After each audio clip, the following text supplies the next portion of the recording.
Tell me when we're ready, Jessica. All right, we are live. All right. Will the members of the Athletics Committee please come to order? At this time, I certify that a quorum of the Athletics Committee is present. The regular October meeting of the Athletic Committee of the University Interscholastic League is now in official session. For the record, it is approximately 1 o'clock on Sunday, October 18th, 2020. In accordance with the waiver to certain provisions of the Texas Open Meetings Act issued by Governor Greg Abbott on March 16th, 2020, and in the interest of avoiding large gatherings and promoting social distancing during this pandemic, this meeting is being held via teleconference and is streaming live. I am Greg Poole, proud superintendent of Barboursville Independent School District. That is our high school behind me, and that is the arch of the original high school, the only other high school we've had. And you'd be surprised how many people come and get their picture taken under it. It's a special thing in our community, but that's the arch behind me of the original high school on the hill. I am chair of the Athletics Committee. I represent Conference 5A, Region 3, and I will now call the roll call of the committee members. And if you just give me a thumbs up, that's okay too, because Curtis probably will forget that he has on mute or whatever. So either say here or give me a thumbs up and I'll recognize it. Curtis Rhodes, Needville. Here. Okay. James Brewer, Longview. Okay, I read. He said here. There you go. Thumbs up. No other fingers, James. All right. Robin Ryan. Here. Grapevine, Colleyville. Yes, sir. Okay. Cody Morey, Apple Springs. Here. Thank you. Susan Bond, Aledo. Here. Richard Kilgore, Bruceville, Eddy. Here. Got it. And Robert Dillard, Littlefield ISD. Here. All right. Dr. Susan Elza will now announce the UIL staff on the call. Thank you, Dr. Poole, members of the committee. On the call today, we have Caroline Walls. She's helping host this meeting. Jessica Lane, she'll be helping assisting Dr. Poole with the voting. Our Associate Athletic Director, Brian Polk, Assistant Athletic Director, Brandy Belk, Assistant Athletic Director, AJ Martinez, and Assistant Athletic Director, Joseph Garman. And I saved the best for last. We have our Deputy Director, Jamie Harrison, and our Executive Director, Dr. Charles Braddock. And I'm going to turn the floor to him at this time. Thank you, Dr. Elza. And Dr. Poole, thank you for giving me a chance to speak to the committee and give my thanks in regards to each of you for the work that you do throughout the year to support the activities of the UIL, not just in athletics, but across the board. Dr. Poole has been the esteemed chairman of the athletic committee for well over a dozen years. After Mark Henry, he is the dean of the legislative council. And we're proud to have him as your advocate. I'll just tell you about Dr. Poole. He is an outstanding writer. I don't know if you've ever paid any attention to it. He's written numerous articles throughout the year, but just recently, he has written articles in the Houston Chronicle. He's written op-ed pieces. He's been in the Baytown newspaper, the Chambers County newspapers, advocating for the opening of schools and the allowance for activities. His words have been strong and true, and his support of what we do should not go unnoticed. And I'm most thankful for Dr. Poole and for what he does every day. And as a leader of this committee, which gets more attention than anything else. If you notice the agenda this morning, we had 13 public speakers. 11 of those were athletic. It does not mean it's more important than anything else, but it does have more spokes to the hub of the wheel, so to speak, because of the number of people who watch our games and cover our games. And those activities seem to create more controversy. So I'm thankful that we have the voice that we have in Dr. Poole, because he cares a great deal about it. Having played on a state championship team and coached on state championship clubs, he knows a little bit about this. And his mother was a participant. He serves as a board.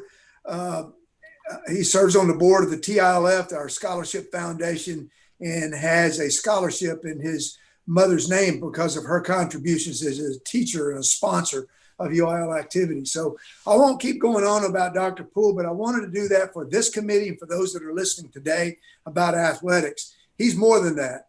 And as you can see, for what he does in his district, 90% of his school came back live, not just 10%. And They want to be on hand. And so I just believe that he represents what we like and what we're doing.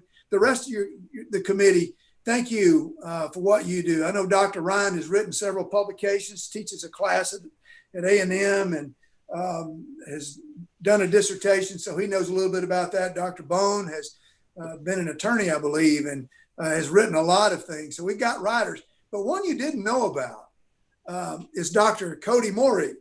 Now, look, he wrote this book, Deep Routes. Now, I got a copy of it. I hope you can see that. Fresh off the press. I'm not doing a very good job of showing you that, but I want you to know that. It's a devotional book, faith-based book. Many people don't understand. He's a superintendent at Apple Springs, but he's also the head football coach and a bus driver. And I think he does something for academics. He sponsors either one act play or something else. So he doesn't sit around counting the school's money. He's busy doing things with young people every day. And I know Robert Dillard still goes down to the elementary almost every day, and he still teaches elementary UIL activities. He works with those kids as they go into competition. He hasn't stopped that. He's done it everywhere he's been. And so I just am proud of this committee. I didn't name everyone, but I want you to know that I watch what you do, and I'm proud of the work that you do. This is my time to brag on staff. I want to brag on Dr. Susan Elza. I know she's going to talk about AJ and Joseph and Brandy and Brian and Jessica and the rest of the staff. And she'll do more of that tomorrow. I've asked Susan and all of our directors to give a detailed report, not only of their staff and the work that they're doing, but what we're doing in our activities. Where are we? What's going on with our activities? What are some of the things that we need to be concerned about? What are the things that we get questions about? What's next on the agenda? What about our scheduling? What will our activities look like in the spring and in the rest of this year? So I'm not going to belabor all that now, but I've asked them to do that in tomorrow's reports when we give each of the departments a chance to report out. And so at that time, Dr. Poole will give a report from the council committee, and then he'll ask Dr. Elza, and she'll give detailed reports. She'll go into some of that today, but tomorrow I want all the council and everyone in attendance to hear that. But it's my time to brag, like I did about Dr. Stevens and Dr. Ken and the academic and music committees today. I want to commend her for the outstanding work that she's done, because I know she's led this staff down numerous roads trying to get us to where we are right now. We're not playing football in Texas today if it's not for her work and that work of her staff. I will just tell you that the number of times we've asked them to go back to the drawing board, start over, things have changed. We've got to consider this now. And they've done that. Starting as soon as we got back from March 12th, when we shut down the basketball tournament, we were thinking we were going to be right back in a couple of weeks. That didn't happen. And what happened is that we began to look and see, can we come back in 2 weeks?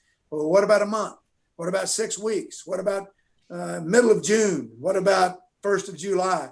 And so they did a number of iterations of plans that would get us back and save our spring activities. It didn't happen. So there was a lot of pain having canceled what we canceled and then rescheduling, and they're not able to launch. So I'm proud of them. You won't find a bigger advocate of our activities than Dr. Elza. I just want to applaud her for being a social media maven for the UIL. I don't do any of that stuff. I barely can get my computer going and text a few things. I learned how to do all this on a typewriter. Some of you don't even know what a typewriter is. When I came to the league, we were still doing shorthand, Jessica.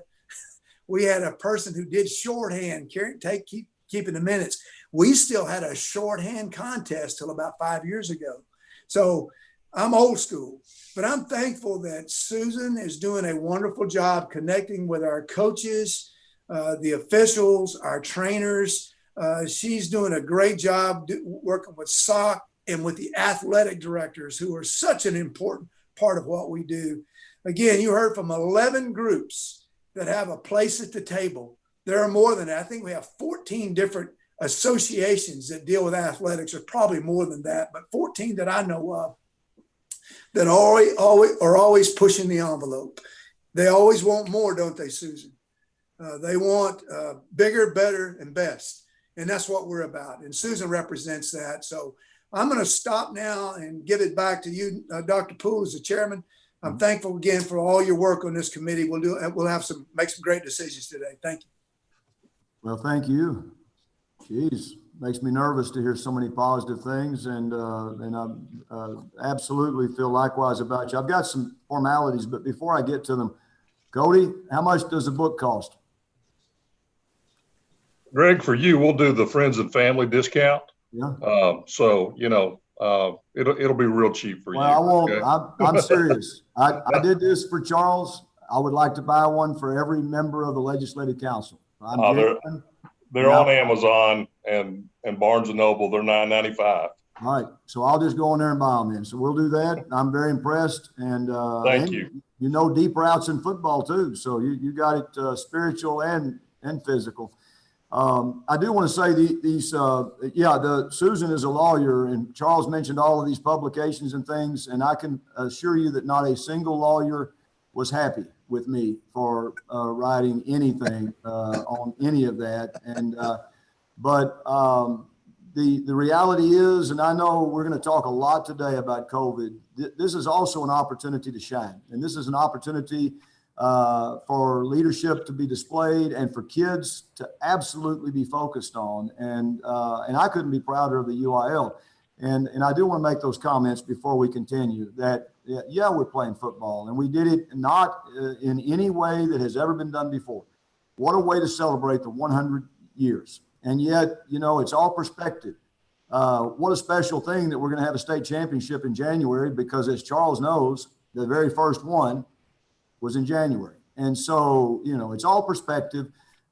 These are defining moments, and all of you staff members, I know you have to feel like we do. I've not talked to each superintendent, but it is without a doubt, I've been in a leadership role for 25 years. Never, ever been do anything like this. And it is, a lot of the joy has been squeezed out of it. Even walking into classrooms, which typically for me is a way to have therapy, you have to be careful of. So it is very difficult times. And yet, what has the UIL done? They've proven that we can basically do the impossible, that we can still maintain. It's tough enough to have school. Now you're having physical contact and still doing it in a safe way. And I know Jamie, and talking to him, and Susan and Charles, all of you, you're making decisions daily that might change things that you're not aware of right now. So for those that like to make lists, you're struggling right now during these times, because for those that like decisions, it's paradise. So I could not be prouder of Charles and Susan and Jamie and the entire staff, and how responsive we've been. And, we've got it tough enough as superintendents, and I'll conclude this, but it's certainly genuine. But you've got UIL, they have the University of Texas. And, as a fellow Aggie, I can't imagine any worse place to be. But they've got the University of Texas. They've got politicians. They've got all of these different folks. It's tough enough for us, but I think it's an absolute more difficult task, and they have achieved in unbelievable fashion. And then going forward, the challenge today, and we're going to hear it, is not just COVID. It is also making sure, and Susan and I had talks about this. Aaron Hood is on the line, chairman of policy, and he's going to speak later. We need to also make sure that even under the guise of safety, that we don't allow any unfair competitive advantage or disadvantage. And we need to talk those things through. And certainly safety is tantamount, but we also want to make sure that we always are about fair competition, fair, equitable, level playing field. So all of that out of the way, Susan, I have not forgotten to read the following. Unless there is objection from the committee members, this meeting will be conducted in accordance with the 2020 and 21 Constitution and Contest rules. Seeing no objections or hearing none, it is so ordered. Council, before proceeding through the agenda, I will give you instructions on voting. If you are connected on your computer, you can click on participation at the bottom of the Zoom screen. And I think you guys all and ladies all know this, but at the bottom of the participant list, you should see options to click yes and no.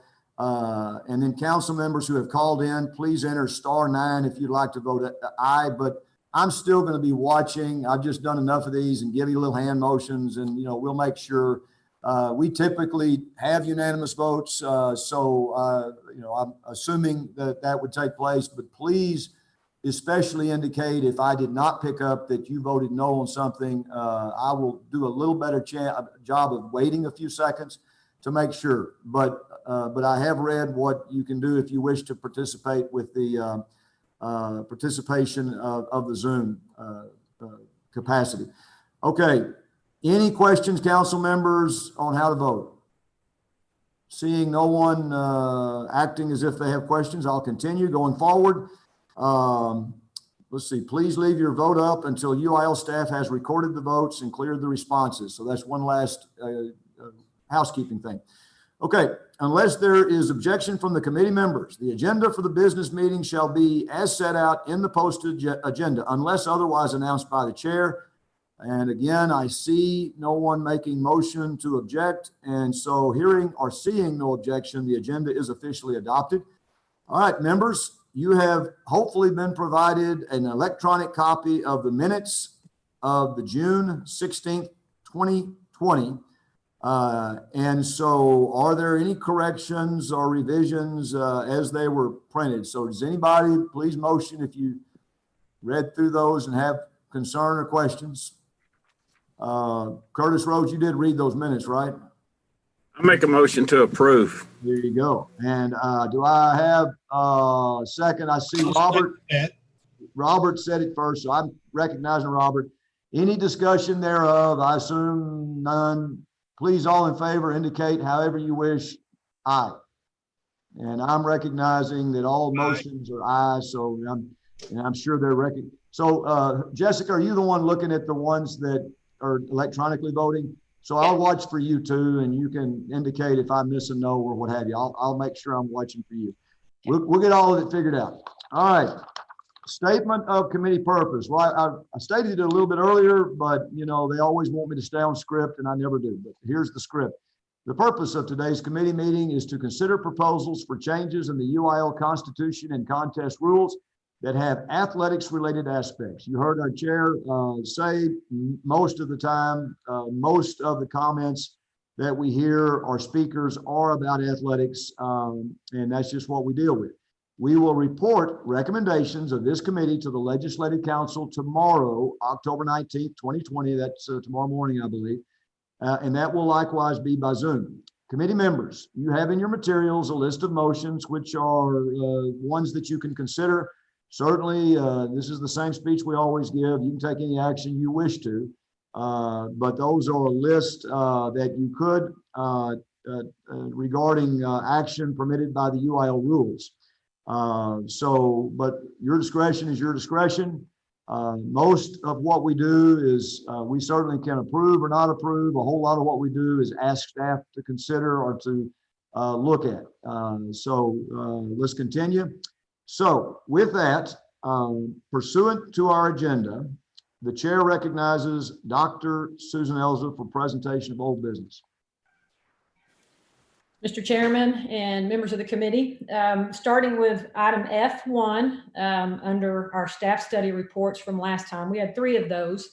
And item A was a proposal to create a separate 1A conference in volleyball, softball, and baseball.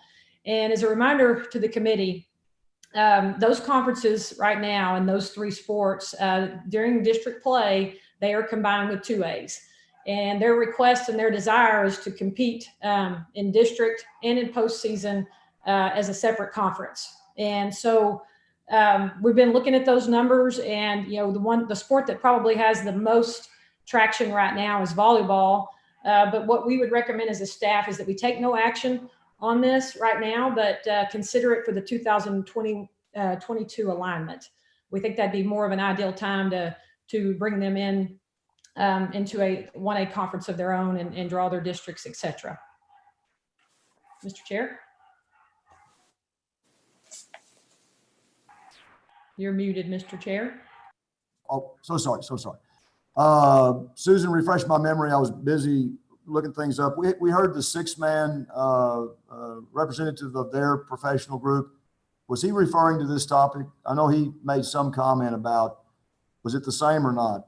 No, his is a little different. It was one we entertained a couple of council meetings ago, but we have talked to him separately, and they are definitely in favor of this. Okay. Okay. So what, my apologies again on the mute. What we heard from Susan is the fact that this has some merit, but we need to continue to study it. She even put a time frame there.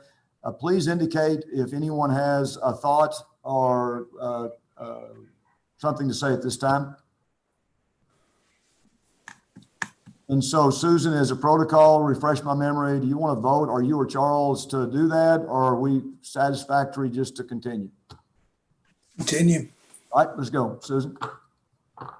Next item, F1B, is a proposal. This came in front of the council. This is actually its second time, but the council had referred to the Sports Officials Committee a proposal to consider a $5 increase for the officials for the 2021-22 school year, and to attempt at making a long-term plan for that. So if y'all recall, this year we did, the council did approve and pass a $5 increase to our 1204, and this was the first year of it, and it was sent back to the SOC to discuss in our September meeting. And during that meeting, a lot of healthy dialogue, but the one thing that everybody agreed upon, even the ones not partaking in the meeting, the associations of TASO, the Texas High School Basketball Officials Association, et cetera, they recommended this $5 increase to not happen, because it just didn't make sense in light of some of the challenges that schools are going to be faced with, especially from a budgetary standpoint with COVID-19. So that we would recommend no action on this item. In terms of the long-term plan, they continue to work. The Sports Officials Committee continues to work with the associations, the ADs Association, the TGCA, the Texas High School, plus the officials associations, trying to see if they can come up with a plan that would not, require, maybe a vote every time. And they're having some challenges with that, and we will report back on that after our meeting in the spring. And so Fitch did have, I'm asking again, is this what he was referring to when he had the recommendation this morning or not?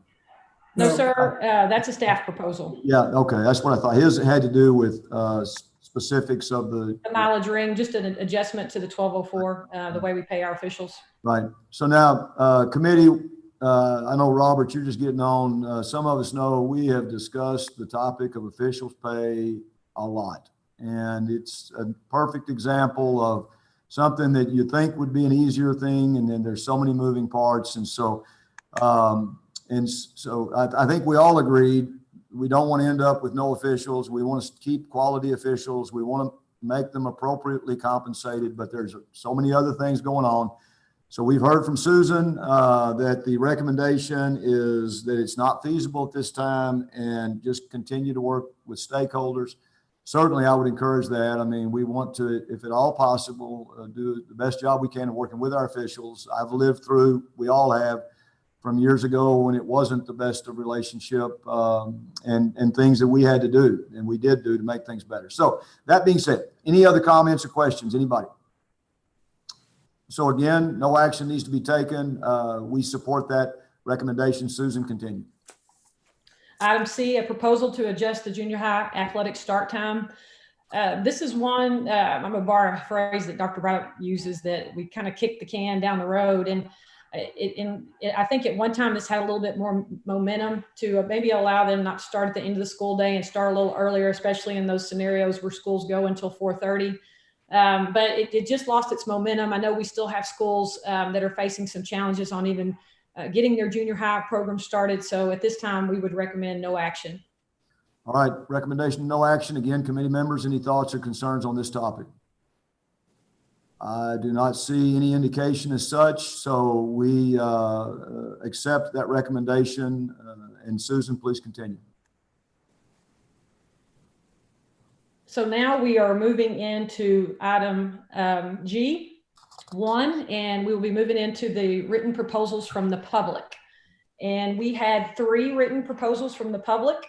The first 2 had some similarities, but they also had some differences too. But let's start with Mr. Sam Tipton for the TGCA. Basically, what he was proposing is great in concept, for sure.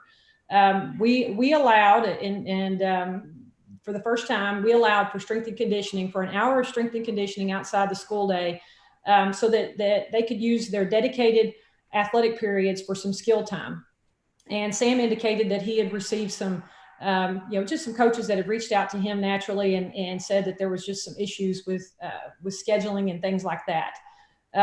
This one is one that, it can be complex. So he's asking, can we switch that? So right now, as it's written, you can only do strength and conditioning in that hour outside the school day. He is requesting that we consider the flexibility for that hour outside the school day to potentially be used for skills. Now, they wouldn't be able to use their 60-minute athletic period for skills and outside the school day for skills, but they would be able to flop them if they needed to for scheduling purposes or whatnot.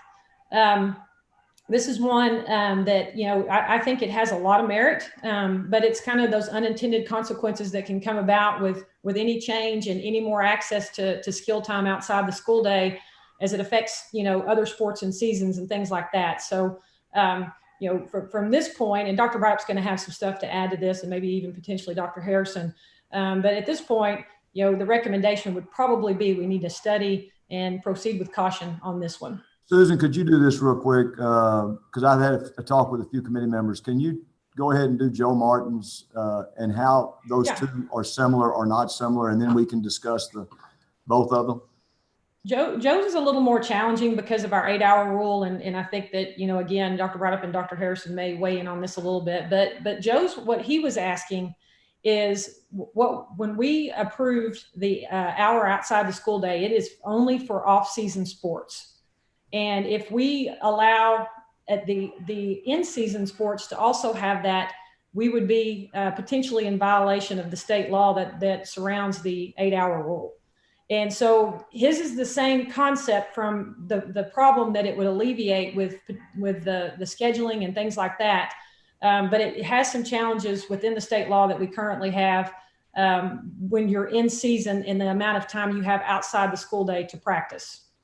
So, Dr. Harrison, Dr. Brighterup, anything y'all would well, let me add? just say this, and I'll turn it over to Charles. Both are basically trying to give flexibility, and they're both somewhat related to COVID, perhaps. But what I'm hearing is, as always, there's other consequences. Charles, do you mind weighing in on this before we dialogue? Yes, Dr. Poole, if you remember, and you kind of led the charge on this about 5 years ago, we began to entertain giving our athletes some opportunity to work with their coaches in the off season so that it wouldn't sentence them to have to find a private coach or go be a part of a club or a select team in order to get that kind of training. We all have agreed that the best people to work with our students in our athletic events are our coaches. And I think we all are for that, but we're trying to be nimble enough to figure out how to do it.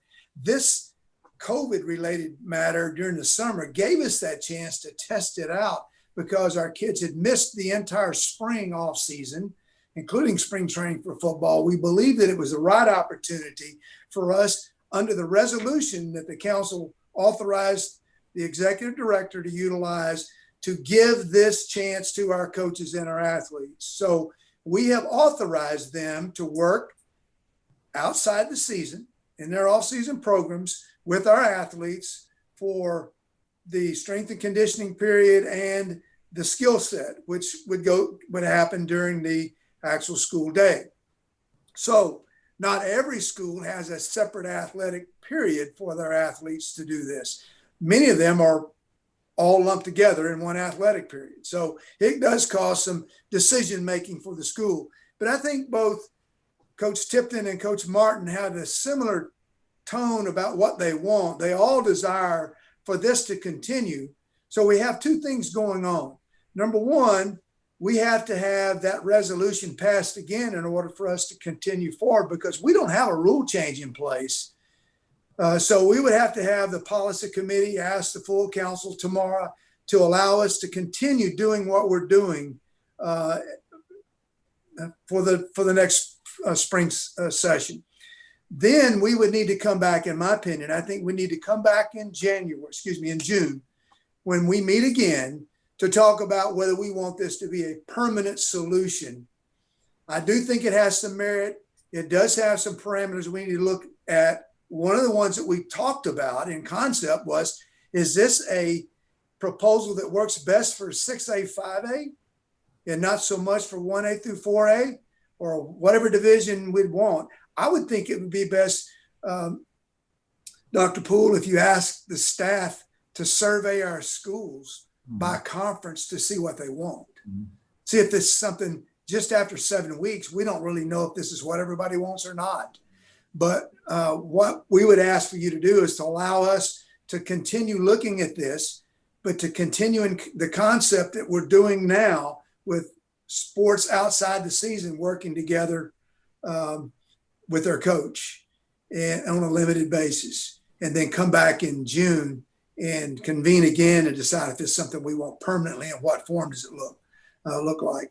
The other part of it is, in Coach Martin's proposal, having something in season we haven't had much conversation about, because we know that it's in violation. I know Coach Martin knows that too.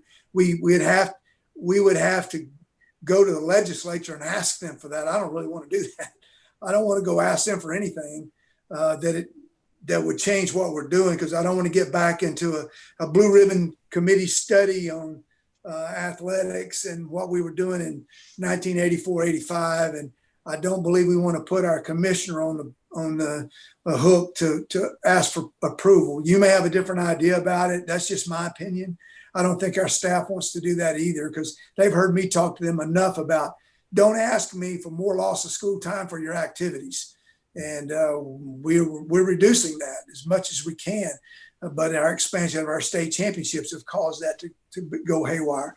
So I've said more than I needed to about it. These are two very important proposals. Right. I think that we are doing it now. We could continue doing it if that's what you want. But I would think we need to have more information and more study, but we would ask for permission for a survey. All right, so I have a quick comment, and then Jamie, I want to go to you if you have any comments on this. I did talk, I want the committee members to know, we take every recommendation absolutely with seriousness. But when it comes from our professional organizations, they're not just speaking for Joe Martin or Sam Tipton, they're speaking for a group. So we especially want to be sensitive. And I did talk to Sam via the phone and Joe, and they both understood that while they desire this, they understood it may not be something that we could do right away. So I do want you to know, not that we are beholden to always doing what they recommend, but I want to do the best to have a good, productive dialogue with those two. So I do want to throw that in there. They understand this is something that may just have to continue to be looked at. I'm sure they're both listening at this time, and they certainly get respect from me, and I know they do from this group when they have recommendations. Jamie, is there anything you want to add to this dialogue before we open it up to the committee? Not really, just a real quick, direct answer to your question of how are these similar and how are these different. We have already implemented a decision, an addition, extra time for coaches to have with kids for the entire school year. The TGCA proposal is asking for flexibility with that additional time.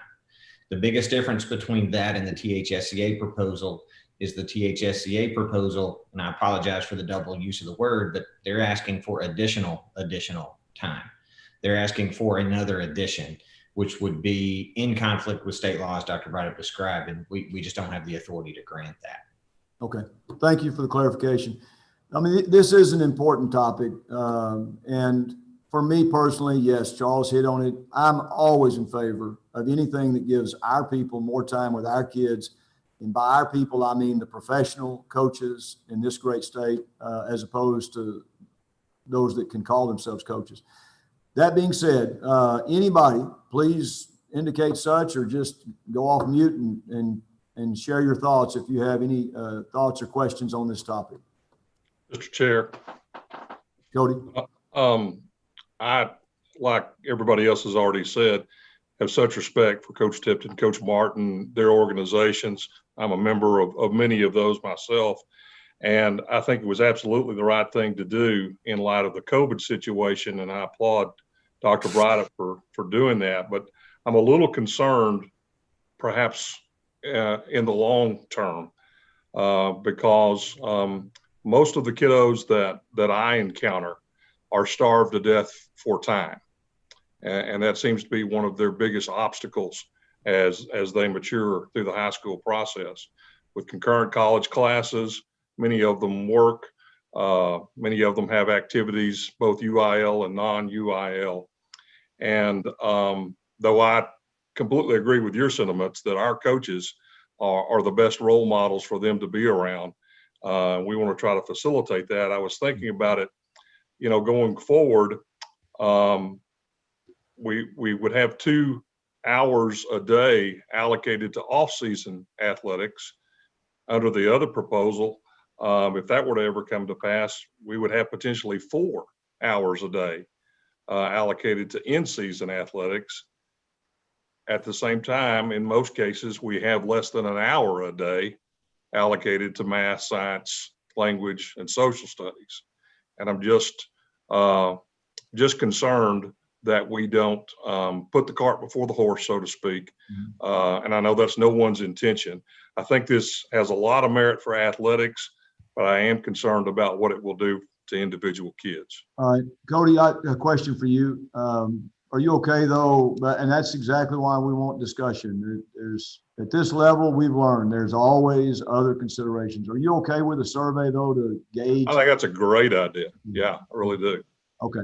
Others, comments?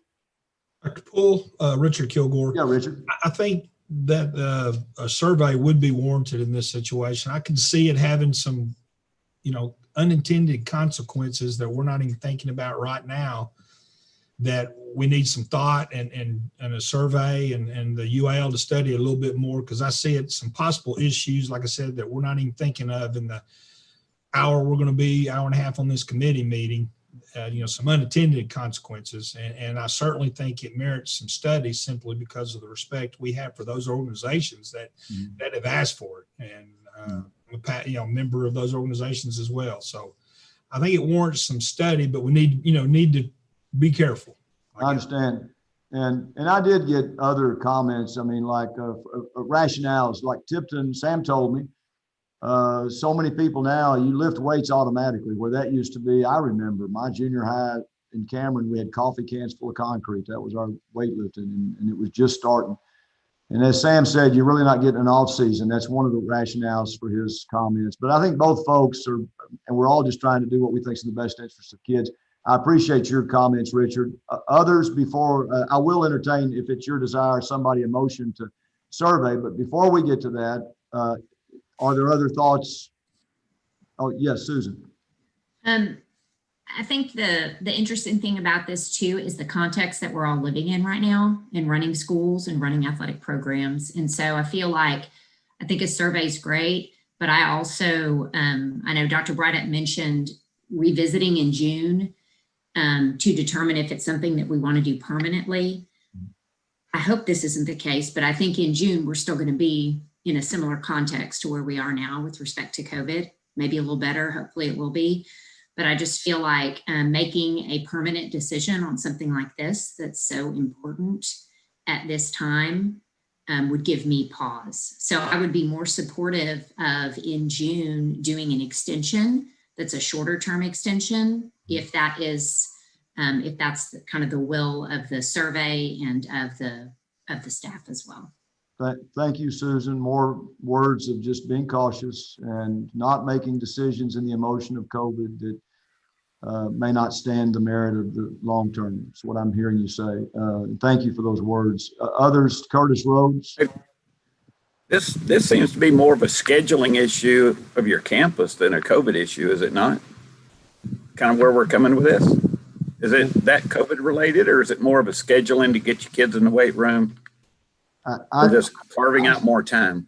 I made the comments. That was just one thing Sam told me. I probably shouldn't have even mentioned that because it might have mischaracterized his, because there were other bigger, broader reasons that he stated. But what I gathered from both is they just feel like COVID's kind of instigated it, but that they've seen some positives and they would like to continue it. That's the way I gathered it. But I'm sure there's some scheduling components too. And good comments though. We all wish we were where Curtis is. I know that. You know, I'm sure there's refreshment somewhere in there that he's not inviting. No. Okay. Any Hey, other? just to clarify, Yeah. I had to leave the office for some things, and then our 4-week grandbaby showed up today, and it's so loud in the house I came outside. So We appreciate that clarification. Maybe we need to see that grandbaby before we're done, before we believe you. Other thoughts on this topic? All right. I don't think I see any. I very much appreciate staff and all the dialogue. And so I would entertain a motion to, and before I do that, Susan, real survey, since there were 2 proposals, you want to give me your thoughts, or Charles, on, and the survey would say what? Well, Yeah. obviously, just the concept that we're utilizing, are you interested in continuing that? Would you want us to continue allowing off-season programs that extend beyond the school day like we're currently doing? And we'll just see by conference what schools feel about that. And that's fine. That's just making sure. So that would be the survey. If it be your desire, committee, I would entertain a motion to ask staff to take such a survey. Also moved.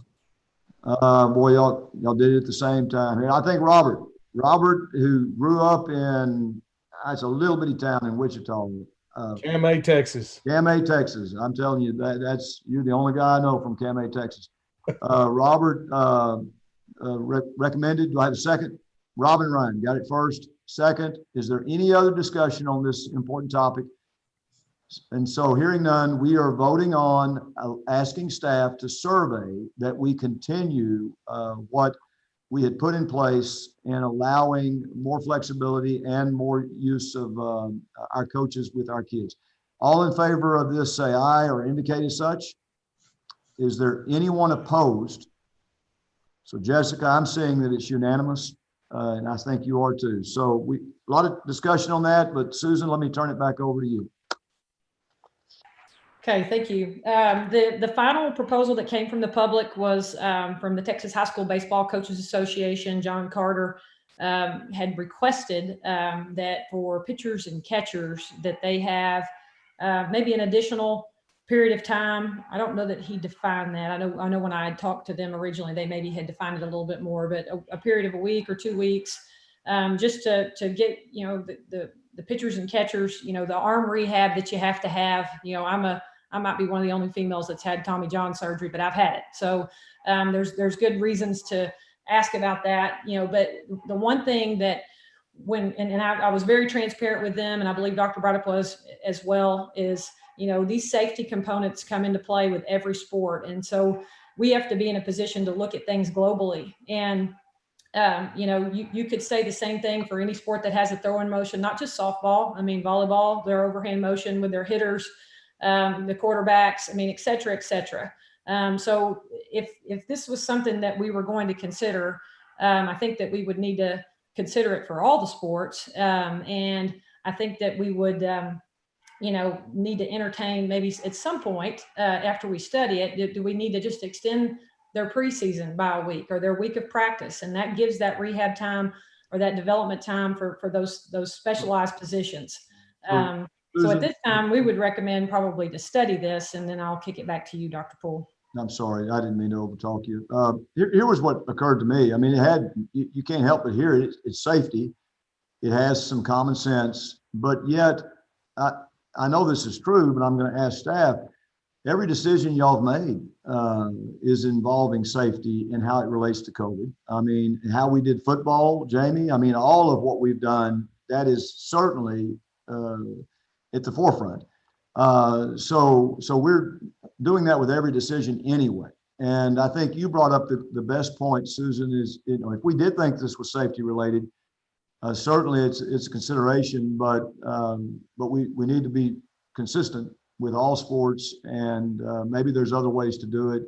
So any other thoughts? So what we're hearing is certainly it has some merit, but we would need to look at how it relates to, and I did not know you had Tammy John, maybe, right? Surgery.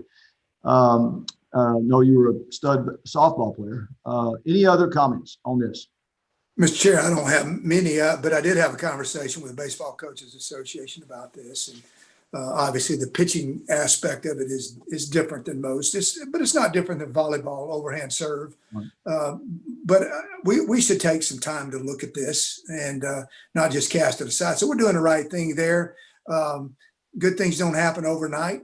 As I said earlier, you brought up the working with students outside the school day 5 years ago. So I think we ought to take this with all seriousness and maybe see if it can work into what we're doing, particularly when we're talking about 6A, 5A. Because most everyone else, as Cody's talking about, his kids are playing everything already. I mean, if he didn't have them playing everything, he didn't have a team. So there's some aspects of this I think we can maybe mold into this other proposal that we're currently doing. So let's see if we can't, as a staff, be creative in our thinking to make this part of what we're doing for everyone. So just an idea. No, I very much appreciate connecting the dots on it. Any other committee members have comments on this? Again, I think Dr. Elza's point about possibly it being an easier paperwork situation to just extend the preseason, because man, in some situations, everybody might be a potential pitcher or catcher. You see what I'm saying? And I don't, that might get hard to differentiate or police down the road. Just something to think about. We find that out at regional and state qualifiers meets. That's what we found out. Everyone was an alternate. So they all went to the meet and they ran something that they didn't qualify in. That is an interesting angle. We don't have to take action on this committee, but any other dialogue? So we're hearing that it has some merit. Safety always comes first. But again, same old story. We want to see the ramifications. And even if we decide to address it, let's look at the best ways to address it. So we're going to have staff continue to look at that. And if I don't have any other indications of a desire to speak, Susan, please continue. Okay, next under item G3 is a staff proposal. This is the one, Dr. Poole, that you were asking about that Mike Fitch spoke on earlier. Our 1204, as y'all know, we changed our flat fee schedule. The Legislative Council approved that. And where we weren't paying portal to portal and we were paying by a mileage range fee, and schools across the state applauded that because it made it just much easier to pay officials. And it wasn't so complex with the metro and non-metro and all the things that went into the other 1204 mileage fee. But as Dr. Harrison has said, nothing is a perfect product, and we weren't sure, if everything we put out there was good or bad or whatnot, but it's paid by mileage rings. And as Mike referred to earlier, the last mileage ring is 91 to 121, and they're paid a fee for that ring.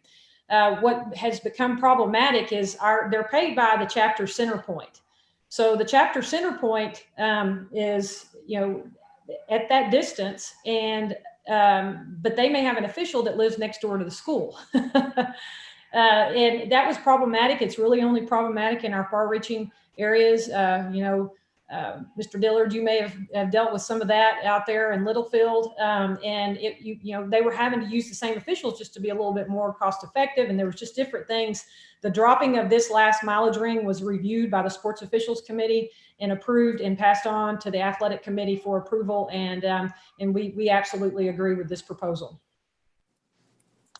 All right. So we would need a motion on that, but let's first dialogue. Any questions or thoughts by committee members? So what? It's it's not very often that we have a proposal that is either neutral or possibly physically positive for the schools. So I like that. And we certainly have that situation with officials here in Bruce Valletta.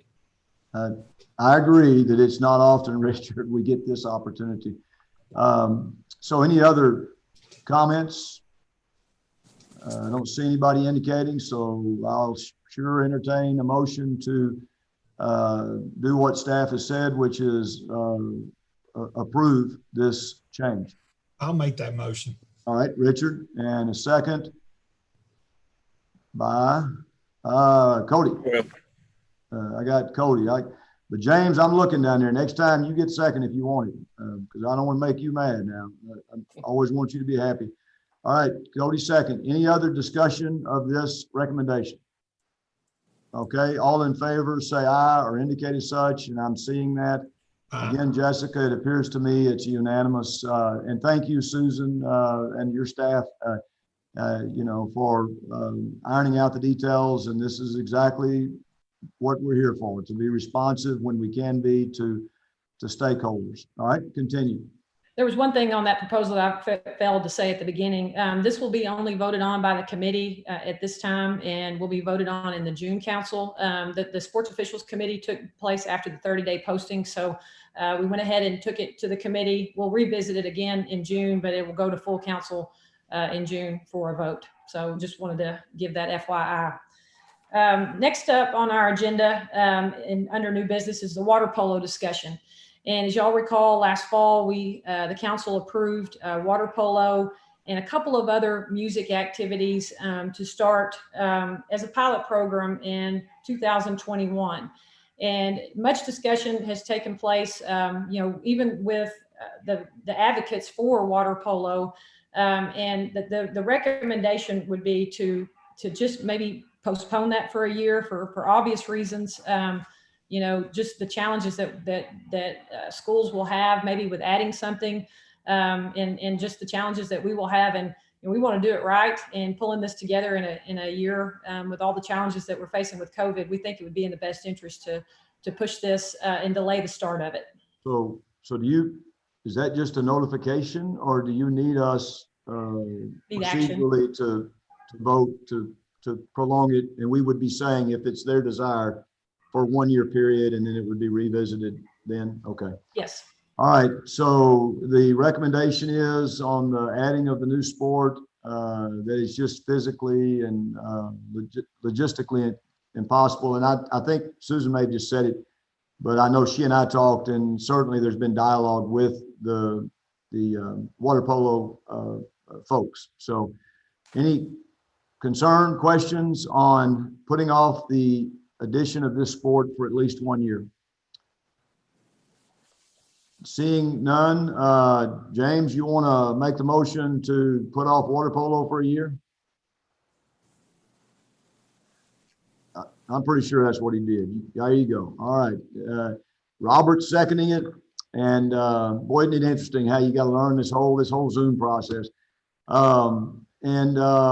So we've got a motion in the second to do what staff has recommended, and that is put water polo off, tread water for a year, so to speak. I couldn't pass that up. Any other discussion? All right, all in favor, say aye or motion such. And again, it appears to me, Jessica, or if there's any nays, you'll indicate as such, and so it's a unanimous. All right, Susan, keep going.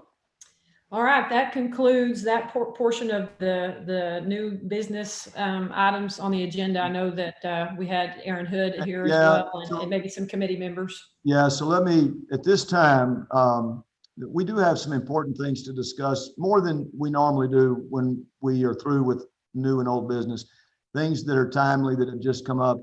And I mentioned at the beginning of the meeting that one of the charges we need to be very cognizant of is that even in the midst of a pandemic and with safety, that we're also going to be cognizant of fair and equitable competition. And, it's just like we held school at the beginning of the year. Charles referenced it earlier, and we were proud. Our community had a lot of trust and support, and I'm very proud that in 9 weeks of over 5,000 kids, we've not had a single significant medical related issue with a child. We've had some positives, but not out of the ordinary.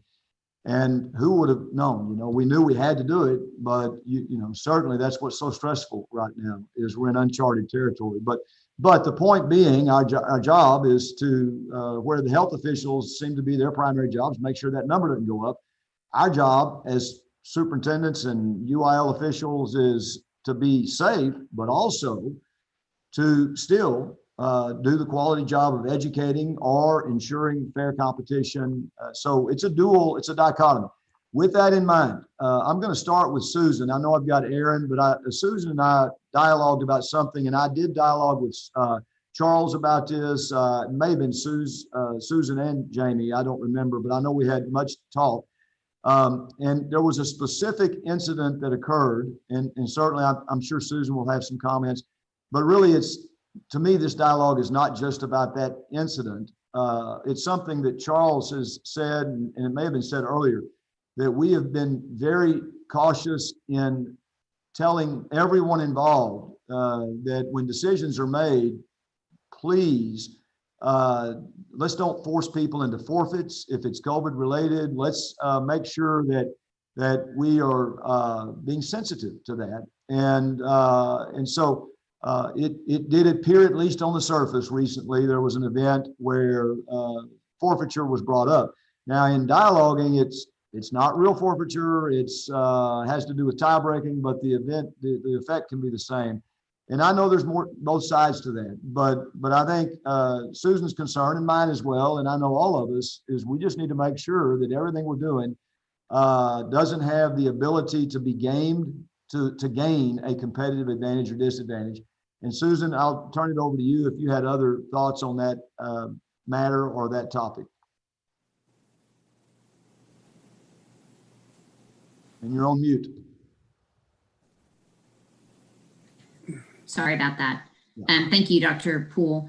And I appreciate the staff and Dr. Poole talking about this earlier with me. It's just essentially what you've said, and it's the opportunity for the DEC to require forfeiture of games due to COVID situations. Obviously, there are all types of situations. And so I don't think that the UIL has this is how we're going to fix this, and this is going to apply to every situation. So obviously that makes it complicated. We have not in our district we haven't had to quarantine a varsity sport yet, but we have had opponents who have. And we all know that. I mean, that's happening all over the state. And so I just would like to make sure that we're not really disadvantaging those who are making a decision based on guidelines from health professionals and the UIL, and who aren't getting penalized for trying to keep kids safe, including the kids of their opponents and coaches as well. And I think that if there is the threat of forfeiture, and if there is the power of a DEC, especially in a block voting situation, to be able to require forfeiture, that there's a disincentive to try to protect particularly the other team from becoming ill. And so I don't think that there's an easy answer here. And I really appreciate that the UIL has been able to rectify a couple of situations. There are probably more that I wouldn't know about. They were just less public, in which forfeiture was on the table or even imposed initially to schools. And so I appreciate the UIL having to do that or being involved in that. But I think that that's a lot of work to work through those individual situations. And so my question would be, are there some folks, because I think it's complicated with the tie breaking and all of that. This is immensely complicated. And so are there some DECs that have some sort of exemplar rules, they're not easy to write, or guidelines that might be able to help others so that we don't get into a situation where it gets really public and messy and we have teams having to face very significant issues with their season because of a DEC's ruling. So again, very complicated. I recognize that, but I also I feel like we should be able to potentially put some structures in place that keep the state level staff or the state executive committee from having to come in and tell a DEC what to do. So I want to commend Susan, and then I'll let staff comment. This wasn't about a specific a school in her district. I mean, she heard of this through other means, and she's doing what good committee members do. I mean, trying to rectify something, or at least make sure that we are doing what we can do. So I commend you, Susan, because the motive is certainly the right motive, and we sure don't want to disincentivize people from being safe. So Susan, Charles, one of y'all want to tackle this? Charles, I'll let you. I do. Thank you, Dr. Bone, for bringing your sentiments. The word forfeit has to take place in our Constitution. There is a place for forfeit. When all else has failed, forfeit is a part of it. However, we have said from the beginning of the pandemic, once we came back, try to avoid forfeit if possible. I'm more concerned about the opportunity to give those games back in some form or fashion through a rescheduling. That was my bigger concern. Forfeit was part of it too, but I think the district executive committee does have the authority to do that. Whether they choose not to reschedule, that's their business. And always remember, the school that's disaffected can always appeal a DEC decision to the state executive committee. So in cases like this, there are times that it looks like favoritism and block voting, and it very well may be true. I don't know. But at the same time, districts run out of time. As we get further as you get closer to week 11 of your football season, you don't have time to do too much rescheduling. For example, back in the times when we had Hurricane Harvey and the other hurricanes that impacted Southeast Texas, we worked with those schools so that they didn't have to forfeit games and they could get those rescheduled. And in the rescheduling, then the forfeits are of no consequence. But when you run out of time, sooner or later, you have to figure out what you're going to do. What are you going to do? Well, you can do no game and go by percentage. We saw Major League Baseball and NBA doing that. Of course, they play multiple games more than what we do. And there comes a time that you have to say, well, you have to have a minimum number of games played, because else you'd say, okay, we're only going to play one game. If we win that game, we're district champion. So you can't let that happen. The other side of it is we have rules in our Constitution that deals with tiebreakers, but we want school districts that comprise district executive committees to write their own rules, because there's just different impacts. For example, in volleyball, we have 2-team districts. They shouldn't have the same kind of rules for tie breaking and dealing with things as the teams that have 11. So the district committee has a lot of authority, and they should have it, because we believe in local control. Their decisions are always appealable. I'll just leave it at that. And I think even that committee didn't want to cause anybody to forfeit. They just didn't want to reschedule the games. I get that too, because it's not convenient for anyone when you're sharing stadiums, all that. But at the end of the day, I think they've rectified, at least one of those districts has rectified that. I believe they made a good faith decision. Here's what happens to you. Some districts use a 14-point tiebreaker. Okay, another district uses 17. Well, whatever it is, if you make them forget, if you say it's a forfeit and it's just 1-0, that's just 1 point. But if you make them forfeit all 17 points, that's a big deal. It may not show up on your win-loss record if you don't make them forfeit, but if you take the points from them, that's a big deal too. So our staff, and I think Susan Elza will back me up on this, is in talking with district committees, we said, meet early, talk about all these scenarios, make sure you have a plan in place. We know this, when we get down to the playoffs, y'all need to hear me on this. This is important.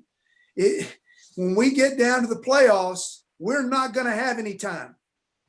You're going to have a week, 7, maybe even 10 days if we were to extend the deadline with the agreement of both schools involved.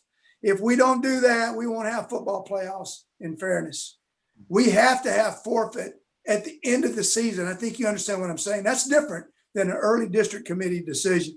But I know Susan and our staff have been working with DECs all along to say, try to work it out best you can. We don't want to have somebody forfeit because of COVID, because they're trying to do the right thing. And Dr. Bone is exactly right.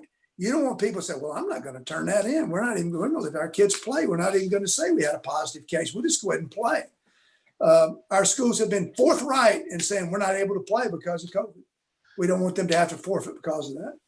You commented on appeal, Charles. I think when I talked to Susan, I'm going to apologize, Susan, because that does, I did not know. I wasn't sure if that local control decision could be appealed. It does give me more comfort that that process is there. So that makes me feel better because we do have a very thorough and authentic appeal process. But we've got lots of folks listening right now, and they're hearing this conversation, decision makers, coaches, ADs. Certainly they're hearing what is the intent by this committee and the UIL, and that is that we would not look favorably on knowledge of someone that did either game the system or place kids in harm's way to gain an advantage. So certainly those that are listening should know from listening to this dialogue what the intent of the UIL and this committee is.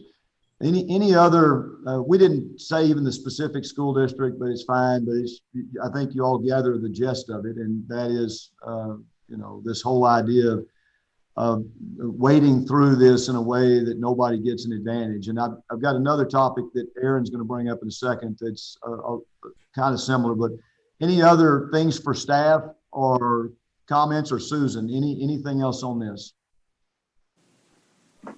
Mr. I appreciate the discussion. I was going to say one thing. Sorry, Susan. Go ahead. I want to just talk in partnership with Dr. Braddock, and I had this conversation with a number of people that aren't even on this call. The scenarios that have played out to where it appears to be a forced forfeit is somewhat of not knowing, what you created in August might not work in October or November.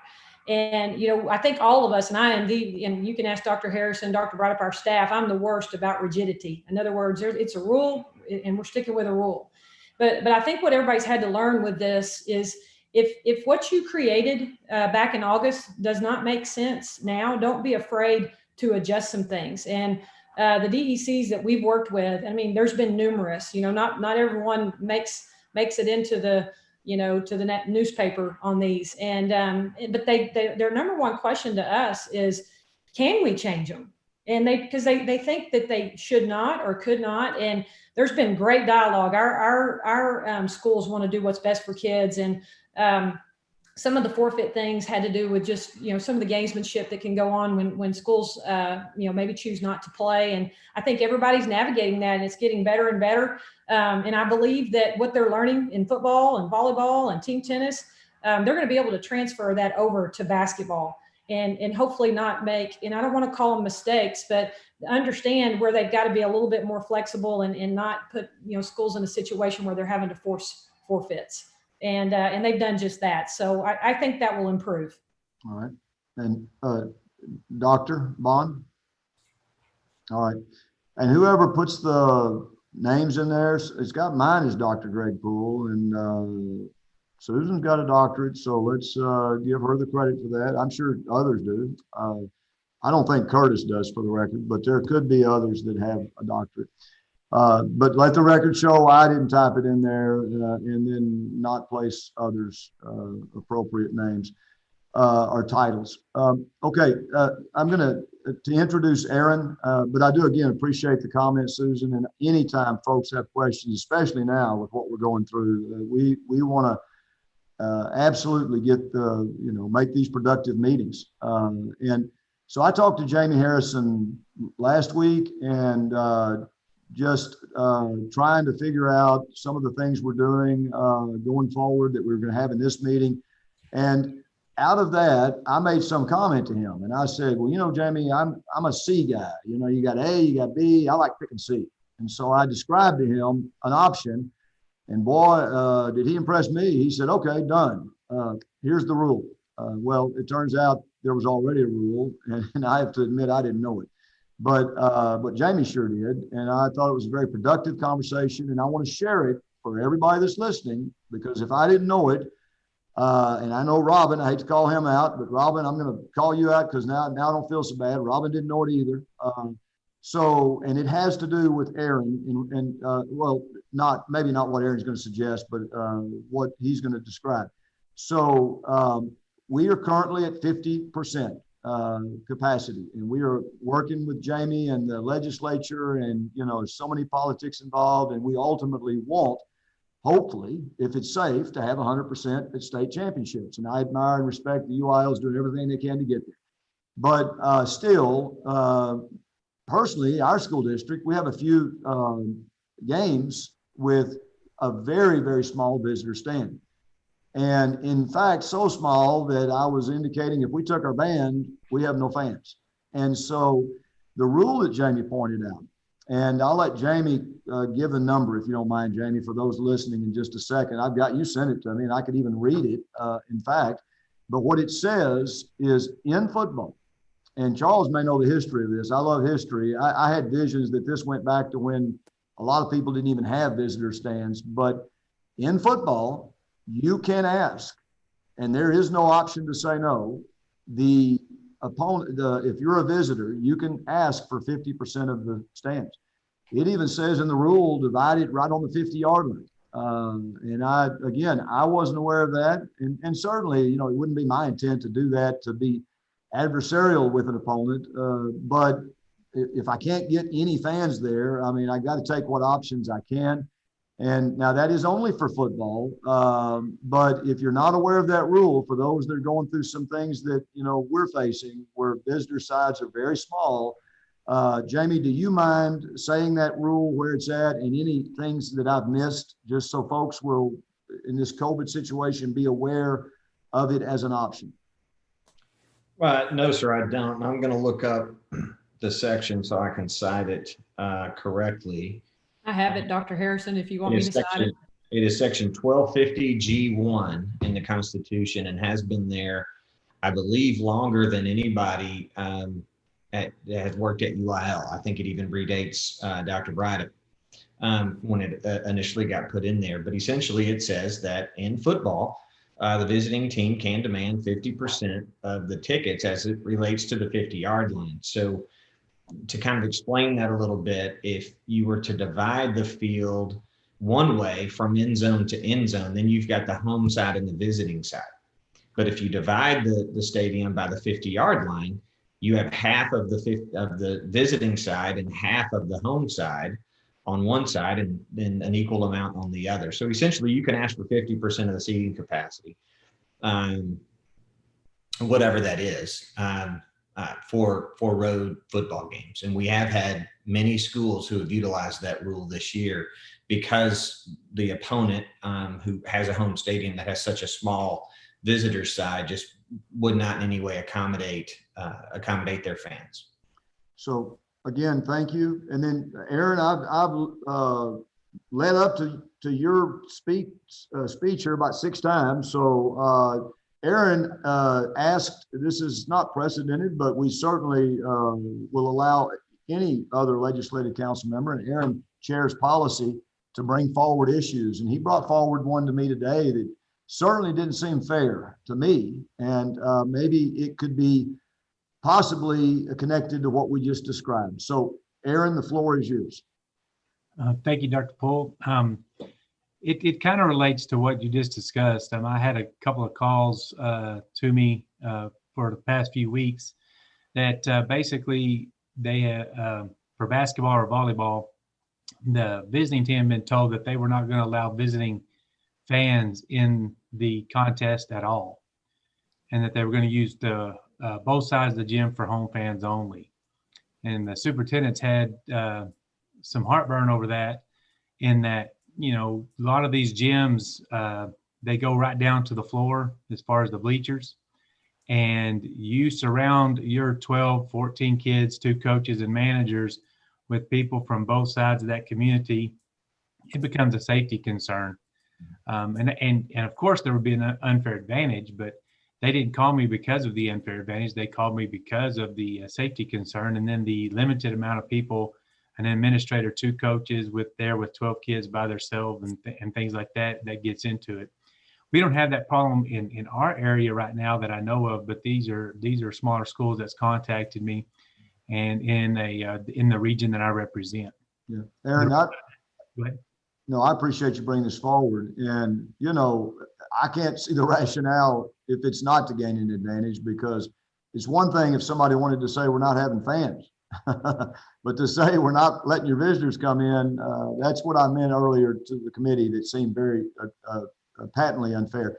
Charles, do you mind if I ask you or Susan, first of all, is that even something that is permissible? I mean, maybe just address that topic of whether we could correct that. Well, we don't have a rule in writing that prohibits that in basketball or volleyball, for example. However, the district executive committee should have something in its rules that prohibit such an occurrence, because they're always talking about what their ticket prices are and what time the game's going to start. That's for both schools. So it's assumed it's for both schools. The time of the game is important to share with both schools. The site of the game is important for both schools. If it's a non-district game, you got to work it out with that school. But for a district game, I would think that the DEC should make sure that both schools are invited and have a place. Now, there may not be enough space for everyone, and we don't have the provision like we've had in football. If you remember, you probably weren't around. I haven't been here the whole 100 years of UIL football, but I've been for quite a few of them. I can tell you this rule came in a long time ago, and it came because of the small stadiums that you mentioned, Dr. Poole. And what happened was the season ticket sales were overflowed, and then you have your bands and you have your drill teams. And so the home school decided they're going to put their bands and drill team on the opposite side to take up that space, and the overflow of their fans on the other side, and it didn't leave enough space in the stands for the visitors. So that's why that rule came into play. That rule doesn't apply in basketball and volleyball, the 2 indoor sports that we have, but common sense should prevail. And I agree with you. If you're going to let any fans in, you've got to let the visitors' fans in. That's why I've been opposed to this whole business of home court advantage for those 2 sports, because if you do that, then the home team's going to sell all the tickets early and lock the doors, and you're not getting in. That's just the way that works. In small schools, it happens a lot because it is a home court advantage if you have a small gym and you put your fans right on top of them. And so I would think the district committee needs to take action there. And once again, the state executive committee can come in and make a ruling if they need to. I'd hope that the local district committee could take care of it before we do. So Aaron, you heard Charles's comments, and I would say this too. I would invite those people calling you to touch base maybe with Susan, just so that she can share the sentiments Charles did, maybe even give some pointers on how to approach that with the DEC. I mean, local control is sacred, and that's what we've heard on 2 topics today. And I do agree with that. I hate to ever lose local control, but that just seems unfair. That's so unfair to me for somebody to do that. And I hope there's ways we can rectify. Now, nobody suggested it, but could you make that football rule apply to other sports?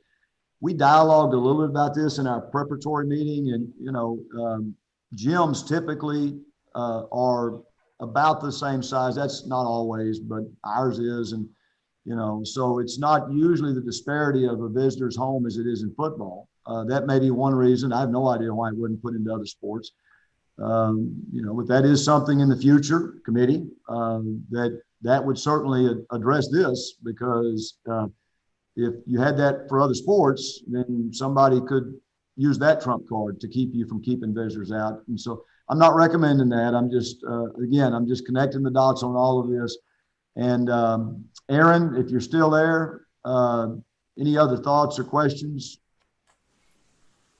No, I just know that we live in West Texas, and in West Texas, sometimes we think a little bit differently. And I think it's going to get to a point to where who trumps who? Is it the local school board that says no visiting fans, or is it the DEC? And then who wins that? And that's going to be a problem And I think it could be a problem because there's already talk about that kind of stuff. So the reason we brought that up was just to try to kind of eliminate that and try to see if UIL, and that these superintendents were specifically asking for help with UIL from this. I'm not saying that's what we need to do. I'm going to bring it up in policy also. And I will say the only reason I came to athletic committee today is I'm not going to be able to be at the full council meeting tomorrow. And so I just wanted to get as much people to know the concerns that some of us are having out here in West Texas with what's going on as far as visitor seating and visitor capacity. Well, we're glad you came, and you got good boxing stuff back there. Susan has boxing stuff on her walls, and so there's the connection. But Charles, last question. I mean, yes, it's local control, but if the UIL so desired, we could say, you know, in any contest, in any sport, you can never exclude.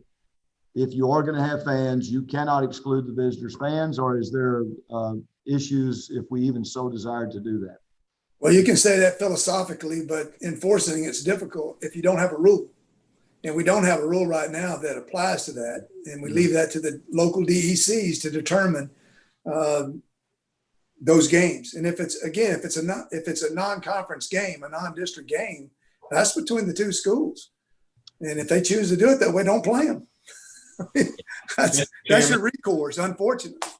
Mr. Chairman, if I may, if I could solicit feedback from the committee, and Dr. Hood mentioned he's going to bring this up in policy, so we'll ask for feedback from those committee members as well. Okay. We don't have a rule because we haven't had to have a rule. This has never been an issue, right? I mean, there's a lot of rules we don't have because people just don't do that. So we don't have to have a rule that says you don't. In this particular context, it's become an issue. So the feedback I'd like to get from the committee is, should the council see fit to pass an extension to the resolution that was previously passed in June, granting additional authority to Dr. Brydup and UIL staff in traversing these waters that we have not previously had to traverse? Could UIL potentially issue some guidance clarifying that unless the DEC votes otherwise, or unless both schools agree, if you are going to allow fans in the gym, you have to allow some portion of that fan capacity to be applied to the visiting school. Okay, Jamie, I appreciate the question. You already heard my comments on it, but committee members, what Jamie's saying is, especially in light of the fact that we may continue the governance model that allows Charles and his staff much more discretion during COVID. But really, even if you don't have that, either way, what are the thoughts of the committee to help guide decision-making by staff? Anybody? I can only tell you what we've done in our DEC for volleyball and a separate one for basketball. And it seems to have worked so far through volleyball. We'll see about basketball, but we're doing pre-sale tickets, much like you would in football, based on the 50% capacity rule as multiplied by the size of a particular school district's gymnasium. And the thing that we found that has made it work so far is that we published that as early as we could. And folks know when you come to Apple Springs, there'll be X number of tickets available for visitors. When you go to another school that maybe has a little larger gym, there may be more tickets available, but a minimum number is available all the time, so that, you know, a student's immediate family has an opportunity to attend the game. Thank you for that comments about what you do at Apple Springs. Anybody else have thoughts on this topic? Several districts locally here have just taken the smallest gym in the district, and that's how many visitor fans can come to every gym. So we've got 2 districts that have small gymnasiums where only 70 visitor fans can come. So that's all that can come to Bruce Letty, even though our gymnasium's a little bigger, to try to have a sense of fairness. But I agree that the DEC committee should be able to take care of that issue if it's something they didn't correct at first. That they can correct now, and it's certainly a COVID-related issue because that's never come up before. See, that's the issue we have to clarify I don't mean to speak for Dr. Hood, but what I've spoken with him about this separately, and I think what he just told the group is where we need clarity is if the DEC makes a decision, but a school board says, this is our gym, we're deciding who gets in and who doesn't. The question is then who rules? The school board, who is responsible for the school district, who owns the facility, or the district executive committee. And I think Aaron, if I'm wrong, please correct me, but I think what might be helpful is if we could clarify, send out clarification to schools. The district executive committee determines that, and a school board cannot overrule a district executive committee and say they are not going to allow visitor fans only. They can decide to allow no fans, but if they're going to allow fans, they're going to have to follow the rules established by the district executive committee in terms of allowing visitor fans in. And one final point, Dr. Harrison, the district committee can also relocate that game. Yeah, and Aaron and I have talked about that. Yes, and that is, and in the district that we're in, we're just lucky that we already have our set. We've done the exact same thing that the other districts have done within our current school district. But I guess some of these other superintendents that are in other districts have had some major problems with this. And when they try to get remedies, they've kind of hit a wall. So that's the reason the call. That's the reason that I bring it up. But, you know, my understanding through the UIL DC has a lot of power. But this is just something that we may see pretty quick because it's going to be immediate once basketball starts. Thanks, Dr. Hood. And I would just go along with something that Dr. Bone said earlier. Along the same lines, we want our parents to be able to come see their kids play. I couldn't imagine anybody shutting out the visitors' parents from coming to watch their kids play because turnabout's fair play. They're going to play 2 times. You're going to have to go over there too. So let's work together. I can't imagine anybody trying to do that, but it happens. And in the terms of safety, we're not going to let anybody come into our gym. Well, wait a minute. That just makes a lot of sense to me. Yeah, so as I stated earlier, you know, we just are going to continue to be cognizant in the committee and the staff of certainly safety first. But that's shameless. If somebody's using that, there's no way you can tell me that's COVID related. If you're still packing the gym, that sure seems like they're trying to game it. And you're right, Charles. There's consequences to that eventually. And one other thought, the only negative I could think of, just to throw it out there, is if you did change the football rule that Jamie referred to for all sports, it is a little different inside, tensions and passions. And if you're forcing people to be on the same side, that could be a negative consequence.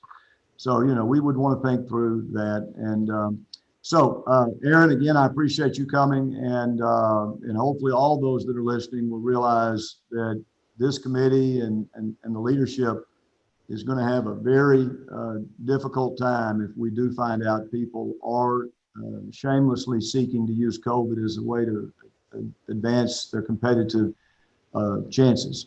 And so I did have a committee member text, and this is where I'm getting to, if there's any other business that, you know, just maybe to the UIL staff, a general overall report just in COVID in general. Maybe we have that next time. We know how difficult it is for you, and just have that tomorrow. Okay, good. There you go. With the whole council. Perfect. And that, because I know it's just like with us, it is, we're in uncharted waters. Okay, with that, Susan, there was no other new business, old business, correct? Or so I'm going to say, do the committee members have any other business they would like to address at this time? Okay. And so, and the only other announcement I have is, Cody, I'm buying a book for everybody to, you know, it'd be nice if you sign them all.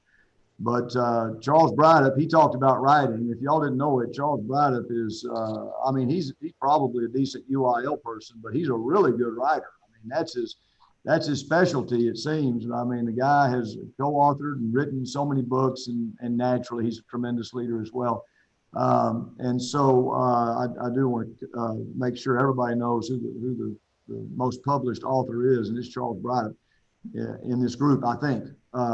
All right, so we have covered a lot of ground, and I appreciate your patience. Zoom's not the ideal thing, but I think we've accomplished what we're supposed to accomplish. We gave much dialogue and thought and consideration to Joe and Sam's recommendations, and we are going to look at all of how that is connected. We've talked about safety continually in the baseball recommendation, and so we're still going to look at that, but we want to make sure we do that with the thought of all activities, and safety is always on the first and forefront of our minds. And then much discussion about what you would think we would, which is all of the COVID related issues. But I want to conclude again by saying, you know, I always do this as a former coach. You know, you say to yourself, at least I do, okay, when we started the school year, would we have been happy where we're at right now? Would we be disappointed, happy? And for our school district, and I think UIL, we absolutely would have been happy when we started this thing if we had realized that we're pulling it off, we're doing it safely. We absolutely appear to have state championships. And I think, Susan, were you also going to conclude by comments about that? I didn't mean to take away from your time. So, Oh, no worries. okay, so I'm going to segue at this time, and then I'll conclude when you're through. I have nothing else except I'll read the little script. So Susan, Elza, talk to us about state championships or anything else to conclude our meeting. And I'll be brief because we'll cover this with full council tomorrow, but just thank you for your service to our committee, and thank you to all the council members and Dr. Poole for your leadership during this meeting. I mean, these are tough topics, and they're real topics every day, and they're topics we've never had to navigate before. The celebration for us is the fact that kids are playing, and it's hard to believe that at the end of next week that team tennis finishes district play, and at the following Tuesday, 1 through 4A volleyball will finish. We're in week 9 of 1 through 4A football, and cross country, their district meets are done October 31st, and we roll into regionals. And guys, it hasn't been without challenge. And we added the 5A and 6A, and I think they're navigating their way through this, and it's all very positive. As we are right now, our volleyball state championships will be at the Colwell Center. We'll have 2 sets of those with 1 through 4A and 5A and 6A in December. And our cross country, all those conferences will run together, the week of Thanksgiving, and team tennis is a couple days just prior to state volleyball for 1 through 4A. Football will go into the playoffs, and guys will navigate it. You know, that's been our number one conversation with schools, is that we're going to be, and Dr. Braddock talked about it earlier, we're going to be faced with these same things when schools are unable to play and we don't have, any more runway. And we're going to navigate those as we go through them. There's no prescriptive answer to any of it. But the bottom line that we continue to celebrate, and I think you guys do too, and y'all are absolutely a part of it. I want to say thank you to y'all, but I also want to say thank you to the coaches, the athletic directors, the athletic trainers. I call it the trenches. They're in them, and they're doing it for kids. And it's absolutely fantastic to see kids play. The setbacks that we face, everybody has adapted to those, and they come back and they continue to play. So the untimely visit of COVID to teams is going to be challenging, and it is challenging right now. But as we continue to work through this together, and with the leadership of Dr. Braddock and Dr. Harrison, we're going to get through this. So thank you for everything. And a couple of things real quick. The swim and dive, that season is on par. The basketball season starts next week. Girls start next Wednesday, and boys start the following Wednesday. The tournaments for soccer, baseball, and softball, the question is, are we going to have those? And the answer is most likely. We've got to figure out, maybe they're not going to have those 32 team tournaments, but right now we're having them in team tennis and golf, and it's working, and those are outdoor sports. And I know Dr. Braddock wants everything to resume as normal as possible. Track, we'll probably have to have some dedicated conversations just like we did with cross country, but we have no reason to think that we won't have meets. And tennis and golf in the spring will be the same. So wrestling will probably be our biggest question mark. That wrestling, Coaches Association, the president that spoke today, Coach Stevens, he is such a great advocate for that, but he's also very understanding of the challenges they face. Our goal is to maybe have a weight certification in January and start that season in February, and make it a 10-week season instead of a 15-week. But we don't want to make any of these decisions too early. We don't want to be too restrictive, and we don't want to not be cautious enough. So that's what's coming down the pipe in athletics. And again, we'll cover this again tomorrow, and just appreciate all of your support and all of your hard work. Mr. Chairman, if I could support what Susan said and add a little bit to it.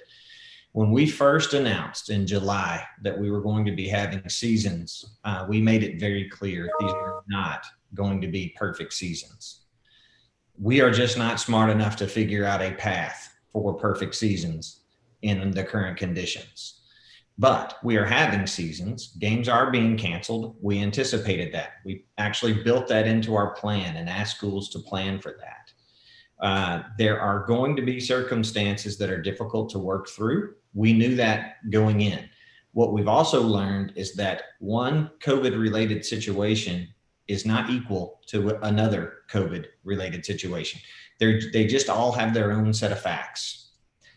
The alternative is to stop playing until everybody can play on the exact same schedule and the exact same conditions. And I don't think any of us on this call or anybody even watching this call thinks that stopping competitions is the answer. So we are able to provide opportunities for students to compete, and it is not perfect, but they are getting those opportunities. All of you represent and advocate for students in your district and know how important these competitions are. Dr. Braddock has a granddaughter enjoying her first school athletic competitions as a 7th grader. I have 2 sons, a 7th grader and a sophomore, who when I get to go to games, I am thankful every game I get to go to, because I know next week there might not be one. Talk to us about the sophomore. Tell us, he's starting on the varsity, is he not? He is not a starter, but he is on the varsity. And so every Friday night game that I get to go to, I think is a gift, because I don't know that there's going to be one next Friday. And so we're all living this professionally. We're also living this personally. For you guys as superintendents, you take your kids personal. It's why you're so good at your jobs. So the alternative is not playing. And while you may read a story in the media where they would like us to write a rule so that everybody knows what to do in the situation that comes up related to COVID, the problem is those situations aren't the same. And you guys who are closest to those situations in the district executive committees have more intimate knowledge of those facts. And it's why you're the most appropriate to make those decisions. Dr. Bone, I greatly appreciate your comments earlier, and we would love to have some prescription that would take out UIL staff or the state executive committee having to get involved.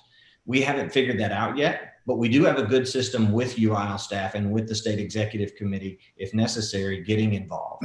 So we've been able to work through those situations. Everyone is conducting business in a way that they've never been asked to conduct business. It's not perfect, but we're playing games. We're having competitions, and we've got to think through, if we're going to do this in football for a cancellation, we're going to have to do that in volleyball, and we're going to have to do that for the marching band competitions. And when you start delaying the entire state from competing in marching band until one band is able to compete, in that interim, there's going to be 3 other bands who find out they're not able to compete now either. So it is imperfect, we know that, but we are working our way through it. And Dr. Poole, to address your question directly, where are we where we thought in comparison to where we thought we might be? I would say we're doing better than we thought. The problems we're having, we anticipated by and large, and we are working through them.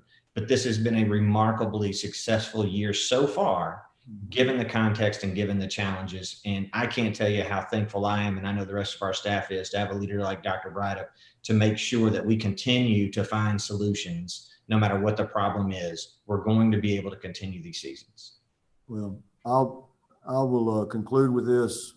I heard your kid's a player, whether he's starting or not. And the team, didn't y'all beat somebody 200-0 the other day or something like that?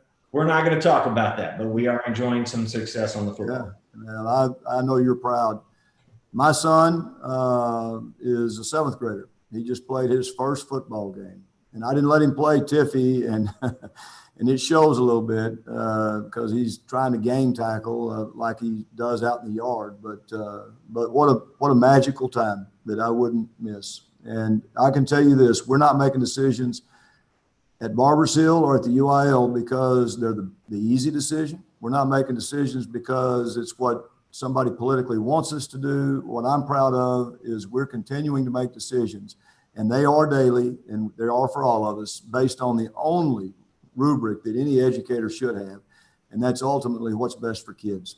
And there is no doubt that having competition, in my mind, is what's best for kids, and the values and the traits and the things that in today's society we need more than ever. The value of team and the value of sacrificing your own needs to the betterment of a group. And so I'm very proud that we are doing what we're doing. And I know you say, you know, it's not over, but we're going to get there, and we'll continue to make decisions that will be what's right for kids. So a lot of philosophical positives. Charles, come on, end it. You got something good to say, surely. I know you do. Well, you know, I just want to leave you a thought, because we talked about forfeits for one school, but what if two teams have to forfeit? You play a bi-district game in volleyball or football, and one team can't play, and then you find out the other team can't either. Do you go back to the two teams that just lost, but who played against teams who had COVID to play the next round? So those things are the kind of ideas that we've got to have input from you as we move forward. And we'll make sure that you are up to speed about what we're doing, because we don't even know all the questions yet. So we certainly don't have all the answers, but those are things that are real that could happen when you have a double forfeit in the third round of the playoff. Do you leave a gap there? Or do you go back and get the previous two teams and let them come forward? So it's a bigger thing than we ever signed up for, but we're up to the challenge, Dr. Poole. Yeah. And we'll make sure we keep you apprised of what's happening. Well, I know I speak for the committee. I've got the answer to that. If it's a team that has the superintendent on the legislative council, then they get to move forward. That's got to be the connection. Well, the decisions are going to be made based on the right rationale and the right motive. And I don't say that in an empty way at all. All right, Susan, before I read this last sentence, anything else? No, sir. Thank you. Okay. All right. I know we did a lot of dialoguing, but boy, if you can't sense the passion, certainly from leadership and from our committee, then you just weren't listening very close. Unless there is objection, it is now 2:42, and the regular October meeting of the Athletics Committee of the University Interscholastic League